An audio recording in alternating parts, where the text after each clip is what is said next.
วิธีการใช้งานเบื้องต้นเนาะของ Wi-Fi ตัวนี้เนาะแม่นเราจะใส่ซิมใส่เป็นซิมใหญ่แบบนี้เนาะ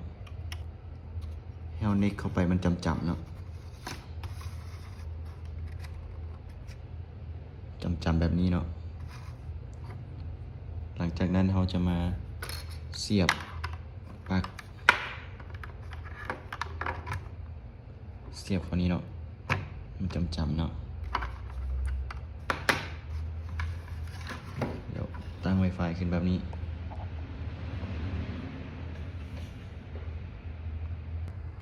ใส่ซิมแล้วให้เราเสียบปลั๊กไฟเนาะรอท่าจนสัญญาณตัวนี้และตัวนี้ขึ้นมาเนาะแมน Wi-Fi จึงจะสามารถใช้ได้เนาะถ้าว่าสัญญาณ2 อันนี้บ่ขึ้นมาแมนยังบ่สามารถใช้งานได้เทื่อตัวนี้จะขึ้นก่อนตัวนี้เป็นสัญญาณของซิมแมนหลัก2หลัก5หลัก9เนาะหลัก7แมนบ่รองรับเนาะแล้วรอท้ายตัวนี้ขึ้นมาเราจึงจะมาเสื่อมจะใช้เวลาโดนเติบเนาะประมาณ3-4 ถึง 5ขึ้นมาแล้วเนาะเป็นแบบนี้จึงจะสามารถใช้ได้ ในกรณีที่ว่าสัญญาณบ่ขึ้นเนาะแมนเราจะมีปุ่มรีเซ็ตอยู่บนนี้เนาะปุ่มน้อยๆตัวนี้เนาะเราจะมากดรีเซ็ตเราจะใส่เข็มเนาะเข็มน้อยเนาะกดตัวนี้เน็กเข้าไปจะดังแท็บเนาะกดจึงไว้จน Wi-Fi ดับแล้วเปิดใหม่เนาะแล้วเราจึงจะมาใช้งาน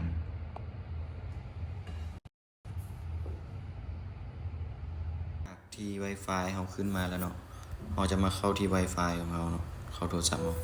จะเห็น CPE เนาะซื้อ Wi-Fi ราคาเริ่มต้นขึ้นมาเนาะเรากดเสื่อมแล้วเราใส่รหัสเนาะรหัสแมน1 2 3 4 5 6 7 8 9 0อันนี้เป็นรหัสเริ่มต้นเนาะกดเข้าร่วมหลังจากกดเข้าร่วมแล้ว Wi-Fi ของเราก็จะทำการเชื่อมต่อกับมือถือของเราเนาะหลังจากนั้นเราก็จะมาทดสอบเนาะว่าเล่นได้หรือบ่เข้า YouTube เนาะเล่นได้เนาะปกติบัดนี้ให้เราเบิ่งวิธีการเปลี่ยนรหัสผ่านเนาะคันเป็น iPhone แนะนำเป็นแอปตัวนี้เนาะแอปตัวนี้แอป Safari นี่เนาะคันเป็น Android มันมีค้นหาซื้อเว็บไซต์เนาะค้นเข้าไปใส่ว่า192เนาะจำเม็ดเด้อจำ168จำ10จำ1กด enter เข้าไปจะเด้งเข้ามาด้านนี้เนาะให้เราใส่แอดมินเนาะตัวนี้เปลี่ยนภาษาเป็นอังกฤษเนาะเปลี่ยนเป็นตัวภาษาเป็นตัวน้อยเนาะแอดมินวันนี้ตัวพาสเวิร์ดตัวที่2ก็ใส่แอดมินคือกันเนาะแอดมินกดรูปตาเนาะเบิ่งว่าเป็นชื่อคือกันแล้วเนาะกดล็อกอินเข้าไปเนาะมันถามว่าให้บันทึกบ่บันทึกรหัสผ่านก็ได้เนาะ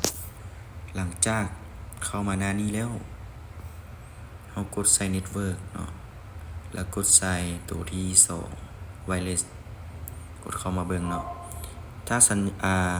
รูปของโทรศัพท์ไผที่ว่ามันเป็นหน้าจอตั้งแบบนี้เนาะให้เราปินเป็นลวงนอนเนาะแบบนี้มันถึงจะเห็นเนาะให้เลื่อนลงมาเนาะเลื่อนลงมาจะเห็นซื้อ Wi-Fi ของเราเนาะคันเราอยากเปลี่ยนเราก็ลบตัวนี้ออกเนาะลบตัวนี้ออก